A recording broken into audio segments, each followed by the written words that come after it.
Hi friends, இன்னைக்கு வந்து பாத்தீங்கன்னா பவர் பேங்க் தான் வந்து மேக் பண்ண போறோம். சோ வீடியோ ஸ்கிப் பண்ணாம கடைசி வரைக்கும் பாருங்க. வாங்க வீடியோக்குள்ள போலாம்.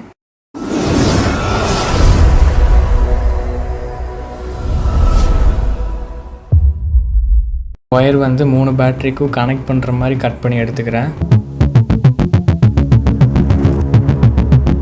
கட் பண்ணி எடுத்துட்டேன். இதே மாதிரி Black வயரும் கட் பண்ணிக்கிறேன். 3.7 வோல்ட் பேட்டரி 3 எடுத்திருக்கேன். அண்ட் இப்போது இந்த பேட்டரியில் ப்ளஸ் மைனஸ் எப்படி கண்டுபிடிக்கிறதுன்னு பார்க்க போகிறோம். ஸோ இந்த பேட்டரிக்கு வந்து ப்ளஸ் மைனஸ் கொடுத்துருக்காங்க, பட் இந்த 2 பேட்டரிக்கும் வந்து ப்ளஸ் மைனஸ் கொடுக்கல. இப்படி இருக்கையில் எப்படி கண்டுபிடிக்கணும்னா மேலே பாருங்கள், இந்த சிம்பிள் தான். ஸோ இந்த மாதிரி இருந்தால் ப்ளஸ், பேக் சைடில் இந்த மாதிரி இருந்தால் மைனஸ். இப்போ ஒயரை பேட்டரியில் சால்டர் பண்ண போகிறோம்.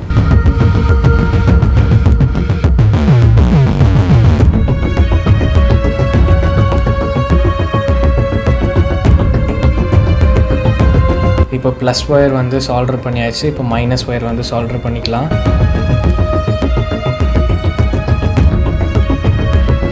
பவர் பேங்க் மாடியூல், ஸோ இது நமக்கு முக்கியமாக வந்து தேவைப்படும். ஸோ இதோட லிங்க் வந்து நான் டிஸ்கிரிப்ஷன் தரேன். ஸோ வேணா வாங்கிக்கோங்க. அண்ட் இதில் நிறையா பார்த்திங்கன்னா போர்ட்ஸ் வந்து இருக்குது. ஸோ ஒரு டிஸ்பிளே இருக்குது, 2 USB போர்ட் இருக்குது, அண்டு ஒரு சார்ஜிங் போர்ட் வந்துருக்கு, எக்ஸ்ட்ரா ஒரு 2 போர்ட்டுமே வந்துருக்கு, ஒரு பட்டன் இருக்குது. ஸோ முக்கியமான விஷயம், பவர் பேங்க் மாடியூலில் கரெக்டாக அந்த ப்ளஸ் மைனஸ் பார்த்து வந்து சால்டர் பண்ணணும், இல்லைன்னா ஐசி போயிடும். ஸோ இப்போ நான் சால்டர் பண்ணிக்கிறேன்.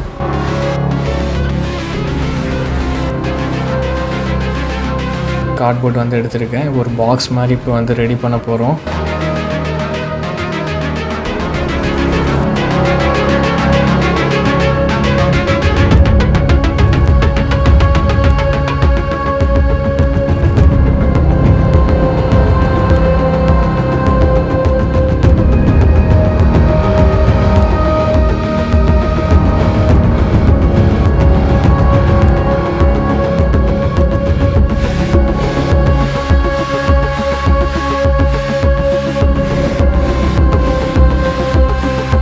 பாக்ஸ் வந்து ரெடி பண்ணிட்டோம்.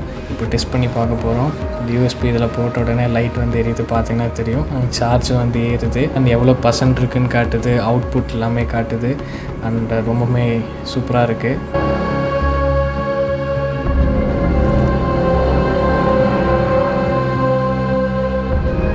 ஸோ இந்த பவர் பேங்க் எப்படி இருக்குது அப்படின்னு வந்து மறக்காமல் கமெண்ட் பண்ணுங்கள். அண்ட் இப்போ இந்த பவர் பேங்க்குக்கு நம்ம சார்ஜ் வந்து போட்டு பார்க்க போகிறோம். சார்ஜ் ஏறுது. ஸோ இப்போ 77% காட்டுது. வித்தின் அ மினிட்லேயே வந்து 78 பார்த்திங்கன்னா வந்து வந்துடுச்சு. ஸோ ரொம்பவுமே ஃபாஸ்ட்டாகவும் வந்து ஓரளவுக்கு சார்ஜ் வந்து ஆகுது. ரிசல்ட் பார்த்துருப்பீங்க. அண்ட் இந்த பவர் பேங்க் எப்படி இருக்குது அப்படின்னு வந்து மறக்காமல் கமெண்ட் பண்ணுங்கள். ரொம்பவுமே காம்பேக்டான பவர் பேங்க் அப்படின்னு சொல்லலாம். அண்ட் இந்த பவர் பேங்க் மாடியூலோட லிங்க் வந்து டிஸ்கிரிப்ஷனில் தரேன். அண்ட் முக்கியமாக அதுதான் ரொம்ப ப்ரைஸ் அதிகமே. எவ்வளோன்னு நினைக்கிறீங்க? கிட்டத்தட்ட ஒரு 550 கிட்ட அந்த பவர் பேங்க் மாடியூல் வந்தது. ஸோ டிஸ்பிளேயோட அண்ட் கிடச்சதுனால சரி ஓகே அப்படின்ட்டு தான் வாங்கினேன். ரொம்ப யூஸ்ஃபுல்லாக இருக்கும். ஏன்னா எவ்வளோ % இருக்குது இந்த பேட்டரியில் அப்படிங்கிறத வந்து ஈஸியாக ஃபைண்ட் அவுட் பண்ணலாம். ப்ளஸ் சார்ஜ் நம்ம இந்த பவர் பேங்க் போடலையும் எவ்வளோ % ஏறுது அப்படிங்கிறத வந்து ஈஸியாக ஃபைண்ட் அவுட் பண்ணலாம். ஸோ அதுக்காகவே வந்து சரி ஓகே அப்படின்ட்டு தான் வாங்கினேன். கண்டிப்பாக ட்ரை பண்ணி பாருங்கள். ரொம்பவுமே யூஸ்ஃபுல்லாக இருக்கும். ஒரு எமர்ஜென்சி டைமில் இந்த பவர் பேங்க் யூஸ் பண்ணலாம். 7500 mAh. ஸோ இது எல்லாத்தையுமே கேல்குலேட் பண்ணால். ஸோ முக்கியமான விஷயம் நான் அங்கேயே அட்ரஸ் பண்ணியிருப்பேன், பட் இருந்தாலும் இங்கே சொல்கிறேன். இந்த பேட்ரிஸை வந்து இந்த பவர் பேங்க் மாடியூலில் வந்து கரெக்டாக அந்த ப்ளஸ் மைனஸ் இதை மட்டும் கரெக்டாக பார்த்து சால்டர் பண்ணுங்கள். ஏன்னா இப்போ சப்போஸ் ப்ளஸ் வைக்க வேண்டிய இடத்துல மைனஸை வச்சு, மைனஸ் வைக்க வேண்டிய இடத்துல ப்ளஸ்ஸை வச்சிங்கன்னா இந்த பவர் பேங்க் மாடியூலில் இருக்கிற அந்த ஐசி வந்து போயிடும். ஸோ அப்புறம் எதுவுமே பண்ண முடியாது, வேஸ்ட்டாக போயிடும். பட் அது மட்டும் கரெக்டாக என்னங்கிறத வந்து பார்த்துக்கிட்டு ஸோ அதுக்கேற்ற மாதிரி பண்ணுங்கள். பேட்ரிஸ்லேயுமே அதே மாதிரி தான். அதை வந்து 3 பேட்ரி வைக்கிறீங்க இல்லை 2 பேட்ரி வைக்கிறீங்க அப்படின்னா கரெக்டாக ஸோ 2 பேட்டரியும் வந்து சால்டர் பண்ணி கரெக்டாக கனெக்ஷன்ஸ் அந்த ப்ளஸ் மைனஸ் கரெக்டாக பார்த்து வச்சுக்கோங்க. ஸோ அப்போ தான் வந்து இந்த போர்டுக்கு எந்த ஃபால்ட்டும் வராது. அண்ட் சார்ஜ் ஏறினது எல்லாமே வந்து ஸோ ரொம்ப டைம் எடுக்குன்னு பார்த்தேன். வித்தின் மினிட்ஸ்லேயே அது வந்து ஸோ சார்ஜ் வந்து 1% வந்து ஏறிச்சு.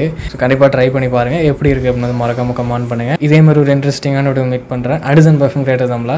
பாய்.